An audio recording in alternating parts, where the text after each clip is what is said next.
Hey, we got DeAndre Hopkins. He is from the upstate, played at Daniel High School, played for the Clemson Tigers, is a superstar for the Houston Texans. DeAndre, what does it mean to see the team that you played for in college, that you knew could do great things, do what they're doing now?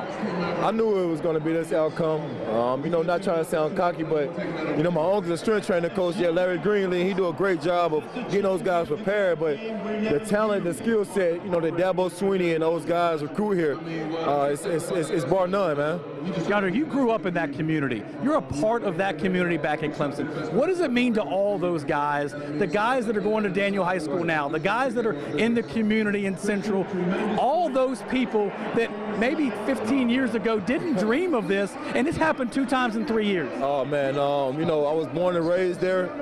Everything I did was based around Clemson. Since I was young, I can remember going to Clemson games from my uncle, who's a strength trainer coach here now, Coach Greenlee. Man, it means the world for that city. It's a small city. The university is bigger than the population of college students there. So, a national championship that's the best thing that could ever happen to that city. And it brings everybody morale up there, man. Last question. Tell me what you see from a wide receiver perspective when you see T. Higgins and Justin Ross. They're both underclassmen. Tell me what you see from your perspective in the way that they make plays. Man, those guys are man, how do we find those guys? That's the question.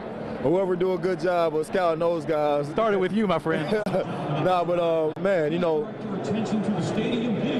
Clemson is wide receiver U, point blank period. I know Miami, back in the day they were wide receiver U, national championships, but it's Clemson now. I don't know who else to say. Congratulations. Yes, thank you. Thank you, DeAndre Hopkins. That is DeAndre Hopkins. He's one of the many great wide receivers that have come through Clemson. DeAndre Hopkins, Sammy Watkins, Jerron Brown, Adam Humphries, T. Higgins, Justin Ross, Mike Williams.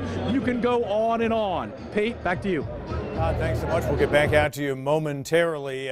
DeAndre Hopkins mentioned his uncle Larry Greenlee, a strength trainer, and Larry's son DJ played in the Clemson family and part of the Clemson program in recent seasons. DeAndre's has another uncle, the late great Terry Smith, who was a star at Daniel High in the late 80s, early 90s, and was really one of the great wide receivers at Clemson in that the pre-spread offense era, and I know he's proud of what his late great uncle Terry Smith did as well. But yeah, a lot of family ties through Daniel High School, through the Clemson program, all throughout that Central and Clemson and 6 Mile community. Let's hear from Nick Saban. He's taken the podium. We'll cut out of that if one of our guys on the field has something live for us. But Nick Saban in the post-game news conference right now. Pretty well, and created enough third down situations. We just couldn't get off the field on third down. We couldn't capitalize on our opportunities that we had on offense.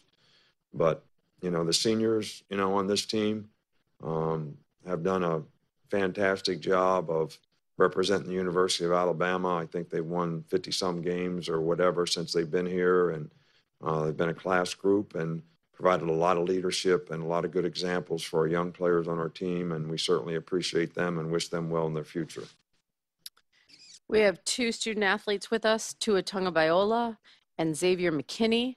We've got microphone holders on either side. Okay, that's a little bit of Nick Saban. Back out to Todd Summers. He's got a guy named Deshaun Watson you may have heard of. Deshaun Watson knows what it's like to hold a national championship trophy. And back out live, we go to Todd on the field in Santa Clara with the former great Tiger quarterback and current Houston Texans QB, Deshaun Watson. Todd. Thank you, Pete. We are joined now with the first Clemson quarterback to lead Clemson to a national championship in the college football playoff era.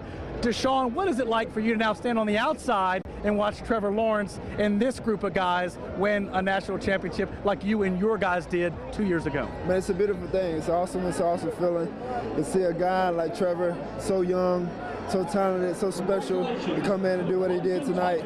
I mean, he led the troops. He did, what he needed to do to pull out the win. And he's from Georgia, so yeah, it's something about them Georgia quarterbacks that we bring those rings home. When you laid the foundation a couple years ago, obviously you lost to Alabama the first time around. You beat them the second time. Did you think that this was going to happen on a regular basis, even after you left, even after Mike left, even after those guys moved on? Did you think it was possible with what Dabo had put in place that insane success could happen for Clemson?